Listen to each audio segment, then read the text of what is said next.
मुसलमान जो है एक चौराहे पर खड़ा है, अभी वो देख रहा है अपनी दशा और दुर्दशा। फाइट करेंगे, हमको जो है सर्व समाज जो है गुट कर रहा है, सर्व समाज हमको सम्मान कर रहा है। इस तरीके से कॉम्पिटिटिव एग्जाम जैसे यूपीएससी का तैयारी होता है, बीपीएससी का तैयारी होता है, तो इस तरीके के मोटिवेशनल जो है वो जो है क्लासेस भी वहाँ पर मने लगेंगे, चलेंगे।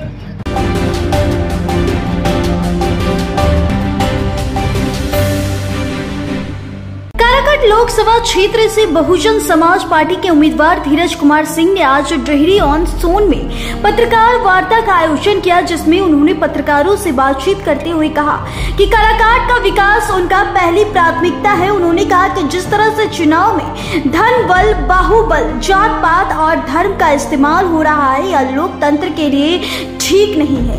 वह विकास के मुद्दे पर अन्य प्रत्याशियों से भी खुले मन से चर्चा करना चाहते हैं। क्षेत्र के विकास को लेकर उन्होंने कहा कि सारी ऐसी बहुत सी समस्या है जिस पर चर्चा होनी चाहिए, जिसमें डालमिया नगर उद्योग समूह को लेकर के उन्होंने सोन के इलाके में पिछड़ेपन तक चर्चा की और पत्रकार को सवालों का जवाब देते हुए धीरज कुमार सिंह ने कहा कि चुनाव का समय आते ही लोगों को जन समस्या याद आती है। अगले 5 सालों तक चुनाव जीतने वाले प्रत्याशी क्षेत्र में नहीं आते। लोकतंत्र में जनता के हाथ में असली ताकत है और जनता अगर जागरूक हो तो बेहतर उम्मीदवार अपने क्षेत्र में निर्वाचित करके भेज सकती है।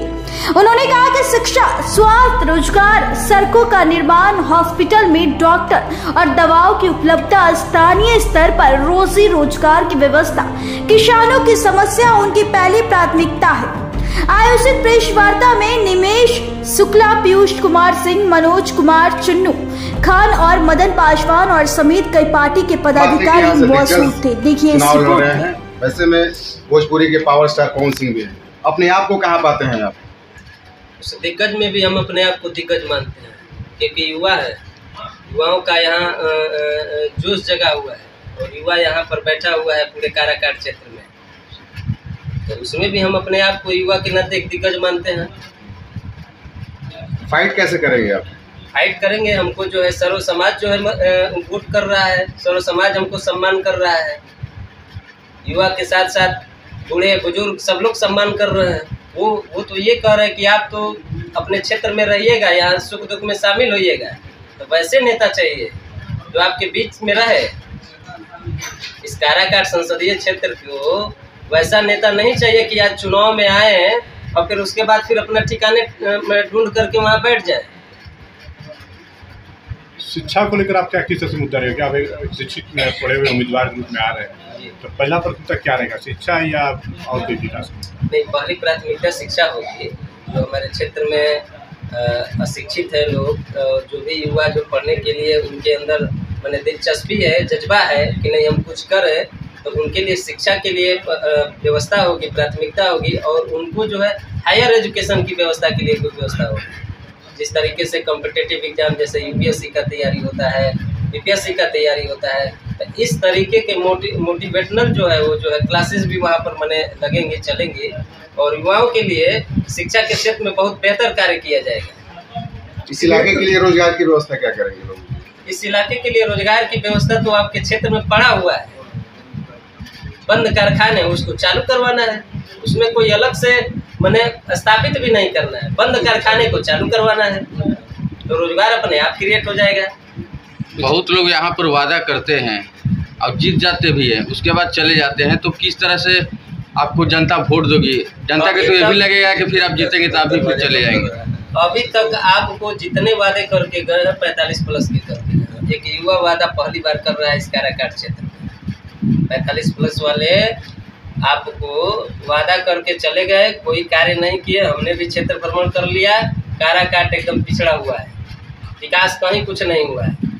लोग सीट जीत करके जाति के नाम पर, पार्टी के नाम पर सीट जीत करके यहाँ से बस केवल दिल्ली बैठने का काम किए।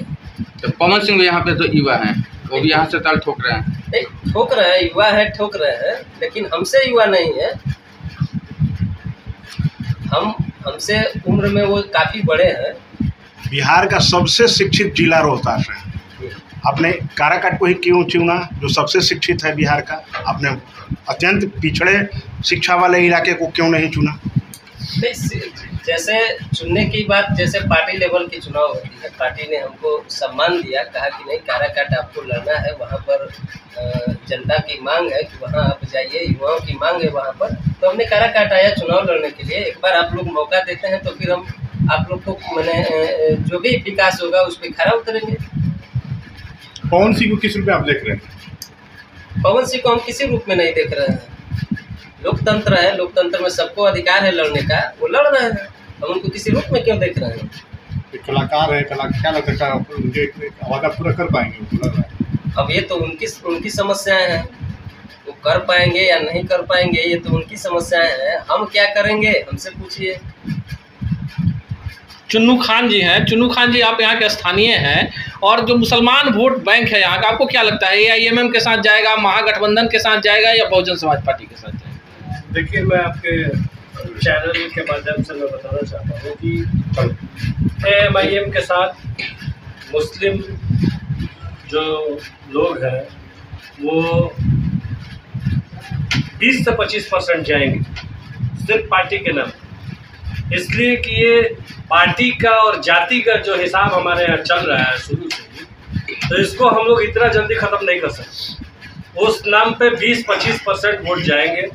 अब एक आपने सवाल बहुत बड़ा किया है कि इसके साथ राजा राम सिंह के साथ कि जाएगा कि नहीं जाएगा इंडिया गठबंधन के साथ, तो मैं जहाँ तक जान रहा हूँ कि इस बार इंडिया गठबंधन के साथ मुस्लिम समाज के लोग 5% भी नहीं जाएंगे।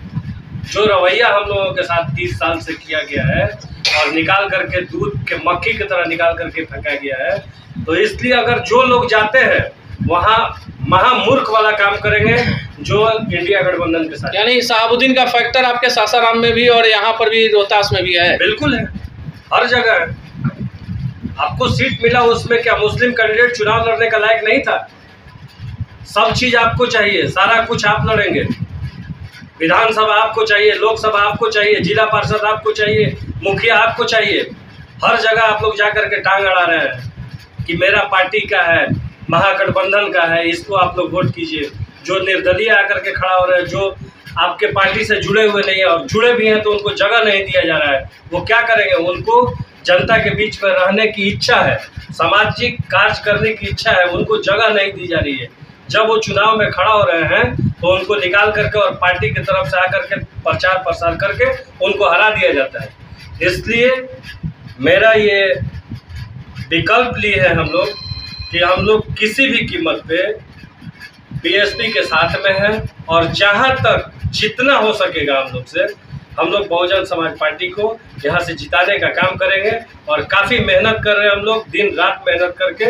हम धीरज भैया को यहाँ से, एक युवा प्रत्याशी हैं, हमारे छोटे भाई हैं, बड़े तो नहीं हैं, छोटे भाई हैं, इनको यहाँ से जिता करके हम लोग भेजने का काम करेंगे।